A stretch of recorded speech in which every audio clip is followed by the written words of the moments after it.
All right, key terms. Come on.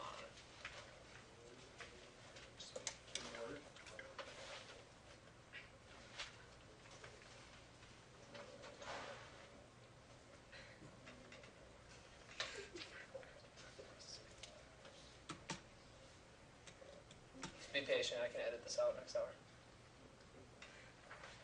I don't know why there's a lag at times.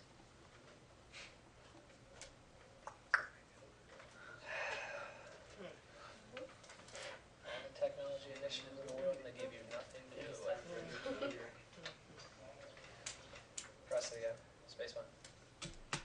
Mouse click. Just click.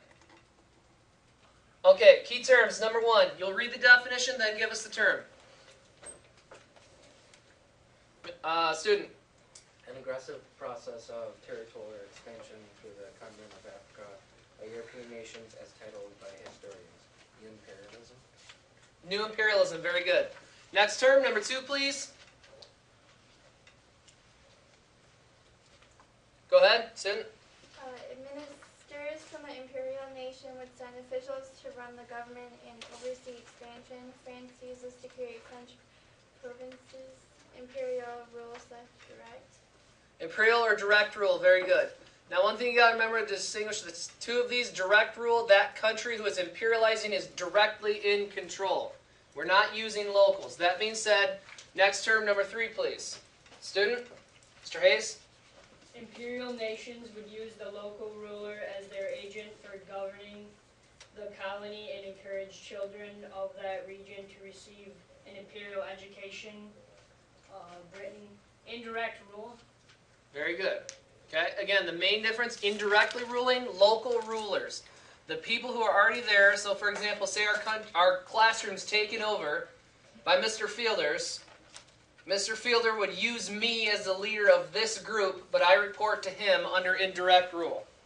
With direct rule, however, I'm probably kicked out of the country, and he sends a peer tutor or someone in charge. Okay? Term number four, please. Go ahead, student. The domination of one country of the political, economic, or cultural life of another country or region. Imperialism.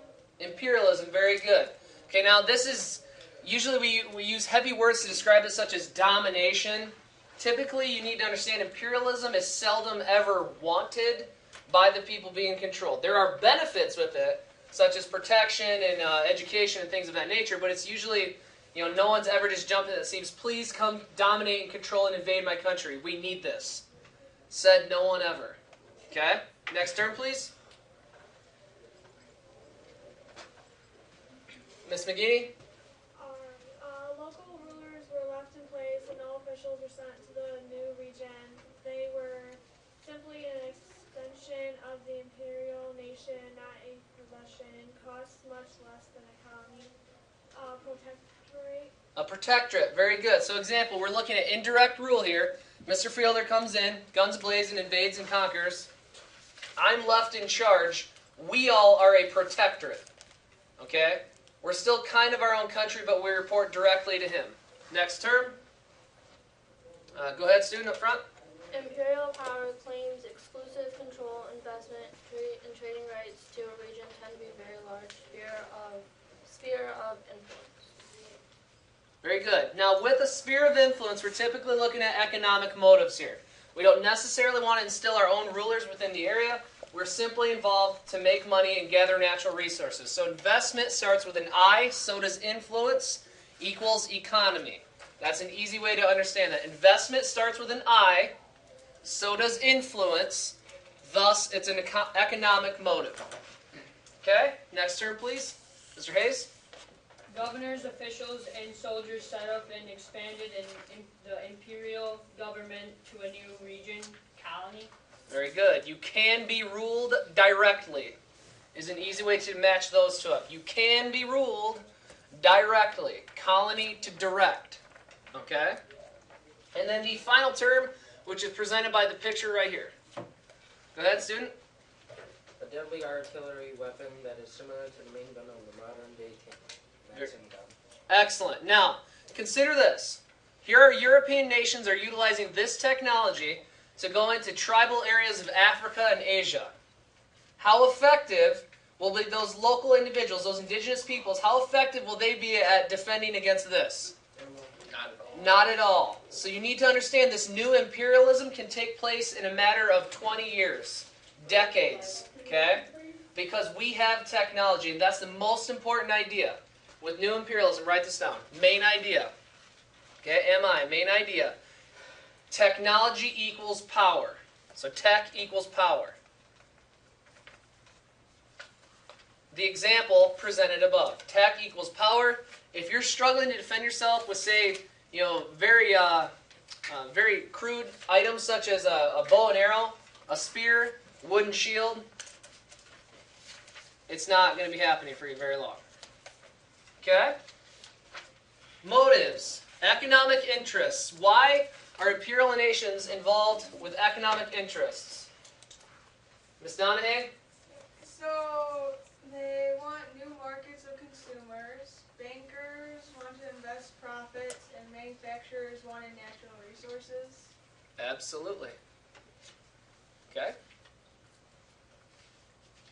We have three major reasons within this little sub-bullet. Natural resources. To drive an economy, you have to have primary products such as coal, iron, rubber, magnesium, something that can be found in nature and then transformed into something to be sold. You need this. If your country doesn't have it, you have to look elsewhere. Okay? The United States is blessed with almost any natural resource we might need. Other nations are not in that position, specifically Britain and France. Okay? Expanded markets. Say every one of you in the room owns a business and you produce X amount of items. If no one wants to buy your stuff, you have to find someone that does. Thus, you colonize and take on protectorates to sell your stuff to people. And then outlet for growing populations. If you have too many people per square mile, quality of life falls down. Okay? Thus, you expand and you move westward or to a new country. Political and military interests. Mr. Hartman. Merchant ships and naval vessels needed bases to take on coal and supplies. Western leaders called colonies national security, and global empires increased a nation's prestige. Absolutely. Excellent job. Okay? Merchant ships and navies. Basically, you have a wonderful navy, but you have no base in the middle of the Pacific. So you try to sail from California to Sydney, Australia, and you run out of fuel. Then what? You're stranded. You're stranded. Okay? You have to have somewhere to refuel and reload. What is our most important naval base in the Pacific? Or the one that you've most highly learned about or heard about probably? Alex? Pearl Harbor. Pearl Harbor, absolutely. Which if you turn around and just look at the map, it's just right in the middle of the Pacific. Okay? That being said, if you're trying to sail from point A to point B and you run out of fuel, we have a base in the middle of the Pacific to assist you with that. It's a defense mechanism as well. Humanitarian and religious concerns. Newman. The Westerners felt concerned further across seas, so missionaries and doctors spread what they saw as blessings and medicines. Absolutely. Now, have we ever heard of the term, well, we know of manifest destiny. You've heard of that before, correct? Yeah. Your, in definition purposes here, God-given right to go forth and expand usually includes your style of democracy, your religious beliefs, your moral beliefs, etc., etc. How about the term white man's burden? Have you ever heard of that? It tends to be a more negative in context. That being said, I want you to write it down. White man's burden. Okay, is the belief that these Western nations, including the United States and Western Europe, have the important duty of spreading what we have been blessed with in society. Education, beliefs, religion. Okay? It's our duty, the white man's burden. Again, and this is direct prejudice and racism if you honestly think about it. Okay, because that's saying anyone who's not white is wrong. But nonetheless, that's the idea that's attached to this belief. Social Darwinism. Ms. Donahue. Natural selection and survival of the fittest, and it was said that the Europeans were superior. Absolutely. The West. Make sure you have the West because the United States is within this as well. Okay? Believed as racially superior and educationally superior as well. Okay, I want you to have Darwin's theory, and that is just natural selection. Make sure you have that. In that we were naturally selected through hard work, genetics, biology, etc., to be blessed with our current condition. Thus, it is simply only in a very biological reaction that we are able to do this. Okay? Does that make sense? It's honestly, on a biological level, are we able to go forth and expand, settle the world? Okay? Now this relates somewhat close to this, in that it's kind of like a prejudicial complex here. Miss, you have a question? Okay. Anyone have questions thus far? Wonderful. Colony. What is a colony? Mr. Welch. Territory settled and ruled by people from another land. It was an idea used by European countries such as Spain. Very good. Directly, France or Spain. Now again, you're going to see Britain here again, so if you have that down for the next one, don't think you're wrong. Okay? Or indirectly, such as Britain. Okay? Total control is what we have here. That being said, protectorate. Student? Local rulers were left in place, but were expected to follow the advice of the European advisors on issues of Britain and India. Very good. Britain and India is what I want you to see here.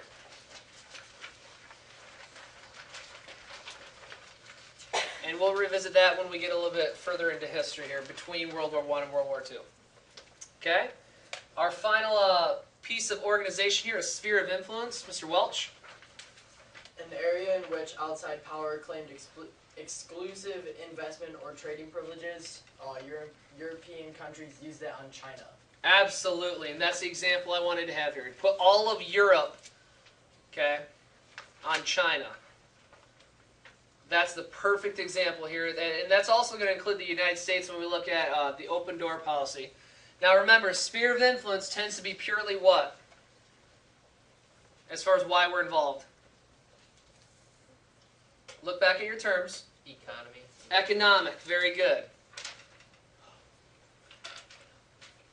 If you look at why they're involved with China, not necessarily total control at all. Natural resources and markets, absolutely. Okay? But none of these European nations would like to overly invest great wealth of money to control this territory if they can just interact with them free of charge and make a profit. Okay, that's the most ideal situation. Any questions about this? Wonderful. On to objectives. Objective number one, explain why European imperialism grew in the late 1800s. Ms. Sackett. The Industrial Revolution created needs and desires that spurred overseas expansion, and political and military issues were closely linked to economic growth. Absolutely. So we'll start off with the Industrial Revolution. So IR equals needs for expansion. We have a reason to be doing this because of the Industrial Revolution. Markets, places to sell your stuff is why we have that up there, as well as NR for what? Natural resources, absolutely. Okay, can someone give us another component for objective number one? Student, up front. Missionaries, doctors, and colonial officials believed that they had a duty to spread the Western civilization. Very good. Okay. As far as the spreading of religion and culture, they have a duty to go forth and spread this to those who are not blessed with their situation. So for this, I also want you to have not only religion and culture, but write down social Darwinism.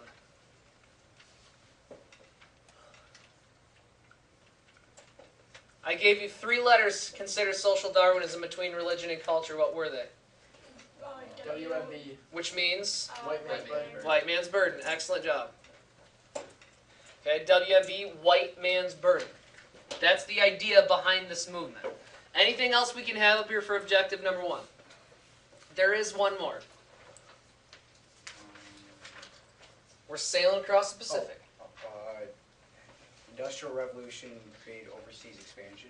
Yep, we have that to start with, though. Um, Your Navy needs this. Coal and supplies.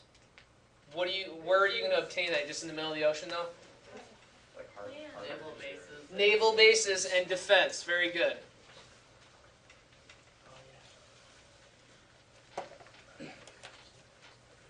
Excellent job. Identify the groups that supported the new imperialism. Not necessarily countries, but types of people in society. Go ahead. Bankers, Western leaders, and missionaries. Oh boy. Bankers, missionaries, Western leaders, so we can put government. Anyone else? Before we analyze why they're included. Go ahead. Soldiers, merchants, settlers.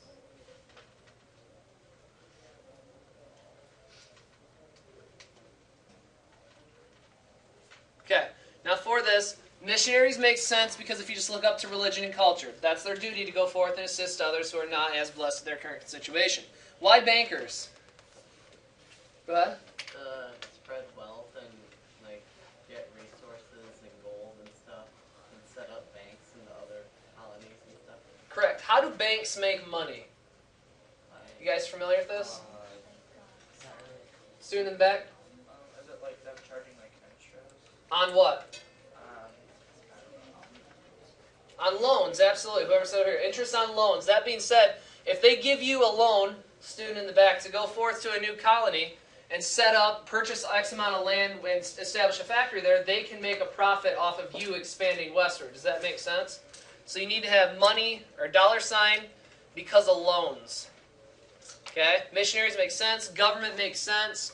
Military, naval bases, once again. Okay? Settlers, just looking to expand because of overflowing population. And then merchants, once again, they're looking for what? People who own businesses. Trade opportunities or new markets. Very good. Okay? Describe how Europeans ruled their overseas empires. There are three major ways here. Go ahead, student. France used direct rule by sending officials and soldiers across overseas, and then Britain used indirect rule by using protectorate, where local rulers were left in place but were expected to follow the advice of European masters. Very good. We have two styles, direct and indirect. I'll put UK. We're familiar with that. That is the shortened form of the United Kingdom, so Britain. Okay. Local rulers are in power. Protectorate. For colony with France, go ahead and put Africa after that. And then India after protectorate. All right? Any questions? Student? Can you please read the last one for the direct rule? Direct rule, France, total control. A colony is what that is. Africa. Indirect rule, the United Kingdom, England, Great Britain, however you'd like to title that. Local rulers left in place. A protectorate is what it's called. India is our example. Thank you. Okay? If you guys just be patient really quick, peer tutors are passing out homework packets. You have section 1 that will be due tomorrow. If you get time, go ahead and do the map, and you'll be all set.